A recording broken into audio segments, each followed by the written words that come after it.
साक्षी लोक्ष वृत्ति के क्या ही वे अनुरागी हो।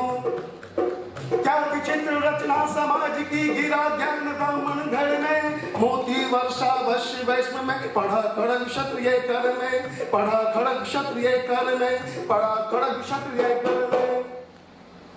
खड़ग उद्दत होते हैं और उद्दत होते हैं उससे भी कहीं ज्यादा राग में। तभी बजाते हैं हमेशा रण के बाजे।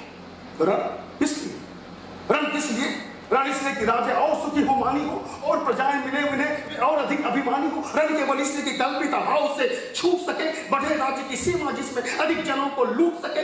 रण केवल इसलिए कि सत्ता बढ़े न पत्ता डोले, धूपों के विपरीत कहीं कोई कुछ भी ना बोले।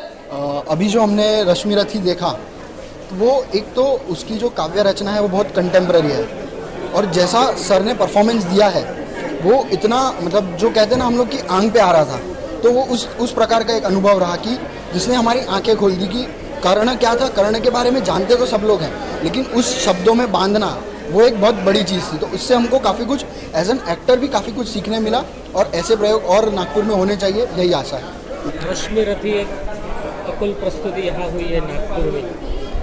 ये ऐसी पहली बार मेरे लाइफ में मैंने ये प्रस्तुति देखी है। तो ऐसी प्रस्तुतियाँ नागपूर में वारंवार व्हायला पाहिजे हेच माझी अपेक्षा आहे नागपुरात।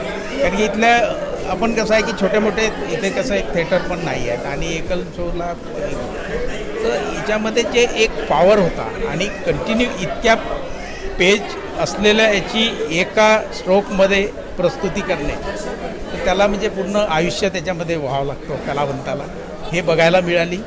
त्याच्यामुळे मी आमच्या विद्यापीठातला ललित कला विभाग आमच्या HOD मॅडम संगीता थोरात मॅडमने हा सहयोग घडवून आणला आणि सर्व शिक्षक वृंद आम्ही याच्या पाठीमागे होतो हे सक्सेस करायला। आणि प्रेक्षक येतील की नाही ही भीती होती पण सर्व आले रसिकगण, त्याच्यामुळे रसिकांची कमतरता नाही आहे नागपुरात। अशा चांगल्या जर कलाकृती येत राहिल्या तर रसिक वर्ग भरभरून त्याला वेळ देतात किंवा येतात।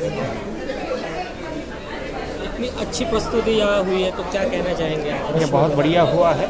ऐसा नागपुर में मुझे तो लगता है मैंने पहली बार देखा है कि रश्मि रथी में आज कर्ण को एकदम जिंदा कर दिया है। मतलब उनका जो पूरा जीवन है ये आंखों के सामने दिख रहा था।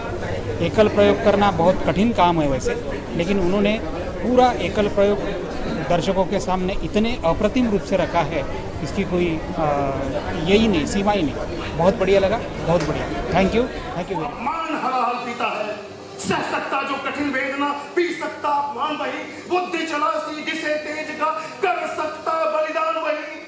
तेज पुंज ब्राह्मण तिल तिल कर जले ये कभी नहीं हो सकता, किसी दशा में भी वो अपना स्वभाव कैसे खो सकता है। कसक भोगता हुआ विप्र निष्फल कैसे रह सकता है। इस प्रकार की चुभन वेदना क्षत्रिय सिर्फ क्षत्रिय सह सकता है। कि जो था मैंने जो सुना था उससे कई गुना ज़्यादा उसको महसूस किया। बीच में जब उन्होंने कुछ बोला जैसे रणांगण के ऊपर जो था तो मैं से कंट्रोल नहीं हो पाया और आंसू आ गए। यानी इतना ज़्यादा दिल को लगा है। बहुत सुंदर प्रस्तुति है, अप्रतिम। इसको बार बार देख सकते हैं। रश्मि रथी हा एक जबरदस्त एनर्जीने भरलेला अतिशय तुफान एनर्जी ॲक्टर्समधली, वादकांमधलं वादन पण अतिशय तुफान आणि या सगळ्या ह्याच्यात छोटं मोठं संगीत, ॲक्शन्स, इमोशन्स आणि दिनकरांची कवितेतली गेयता याच्यामुळे हा शो अगदी मनाला जाऊन भिडतो आणि प्रत्येक क्षणी मनाला भिडत राहतो।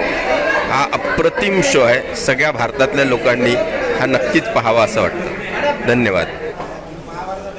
रश्मि रथी, रश्मि मीन्स सूर्य का रथ और रथी मीन्स उस पर बैठने वाला। तो ये कर्ण के ऊपर मंचन था और ये काव्य मंचन बहुत ही अपनी अंतर्मन की गहराई को झंझोड़ने वाला था।